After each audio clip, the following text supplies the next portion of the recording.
Kwanza tunamshukuru sana Mwenyezi Mungu kwa kuyawezesha haya, lakini tunamshukuru sana Mheshimiwa Rais wetu wa Jamhuri ya Muungano wa Tanzania, pamoja na leo mgeni wetu rasmi Mheshimiwa Kassim Majaliwa, Waziri Mkuu, ambaye anakuja kwa ajili ya kutuzindulia rasmi ruti ya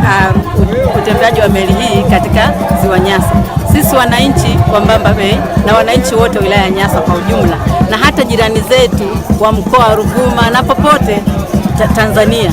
kwa kweli meli hii sasa ni mkombozi mkubwa. 2015 hatukuwa na meli hata moja, lakini sasa tuna meli hii MV Mbeya tu ya abiria na mizigo, tuna MV Ruvuma ya mizigo, tuna MV Njombe ya mizigo, zote zinafanya kazi. Kwa hiyo wananchi hawa wana furaha kubwa mno, kwa sababu sasa hivi unaweza kutoka Kyela mpaka hapa Mbamba Bay kwa shilingi 15,000 tu, lakini pia inatoa fursa ya kusafirisha mazao mbalimbali, mizigo mbalimbali, vifaa vya ujenzi na mambo mengi. Lakini pia mtu anaweza kaenda katembea akafanya utalii mpaka Mbeya kule, akafika hapo akaweka gari yake kwenye meli, akatalii kwenye maji, akatoka hapa na gari yake akaendelea maeneo mengine.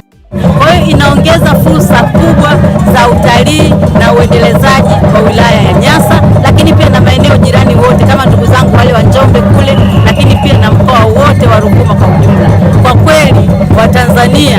hasa sisi ambao tulikuwa huko pembezoni, tuliokuwa tunaona kwamba mambo mengi yamekwama, tuna furaha kubwa sana. Na mimi kwa niaba ya wananchi wa mkoa wa Ruvuma, kwa niaba ya wananchi wa jimbo langu la Nyasa, nasema asante sana